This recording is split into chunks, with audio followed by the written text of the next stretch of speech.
Volunteers are the backbone of many programs, and volunteers are always needed. And joining us today, the Community Outreach Coordinator with Big Brothers Big Sisters, Chris Jackson, to tell us about their needs and where you can maybe help out. So thanks for joining us, Chris. Yes, good morning, Holly.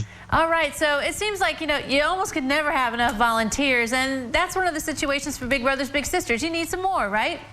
Yes, ma'am. Holly, we currently have 34 matches at Big Brothers and Big Sisters. So what that means, we have 34 young people that are currently matched with Bigs, but we also have a waiting list of 18. So we have about 18 young people that we need to get matched as soon as possible.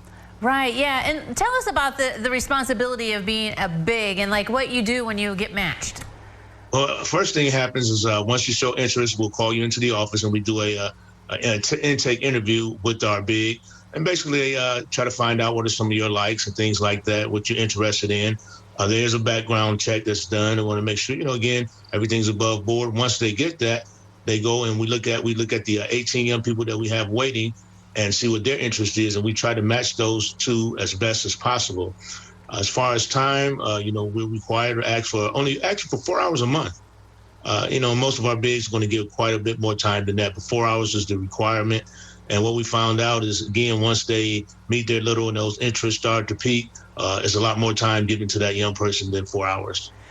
Right. I mean, this is a connection that these littles need, right? I mean, they just need someone to look up to, someone maybe to talk to. It's just important for their life, right?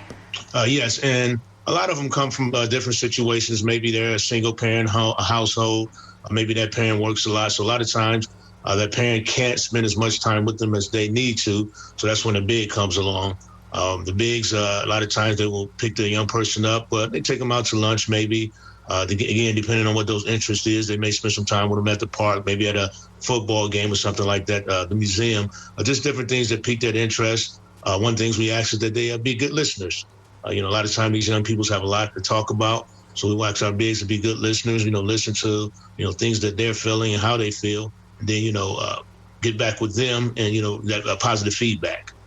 I assume this can be a relationship that has a big bond, and I mean, even beyond, when you're required to stay with them, that, you stay friends. Yeah, and what we found out, a lot of our Bigs now that we have actually were littles at one time. So they were mentored as they were coming up, and once they were of age, they decided, this person, had a great impact on my life, so I'd like to do the same for someone else, so they become a Big. That is awesome. All right, are there any other programs you could use more volunteers too? I mean, Bigs are obviously a big one.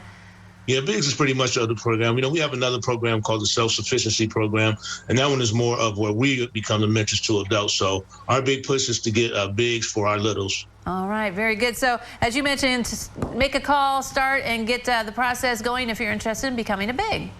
Yes, exactly. All right, Chris, well, awesome. Thanks very much for sharing with us today. All right, thank you. All right, don't go away. New Edition continues in a moment.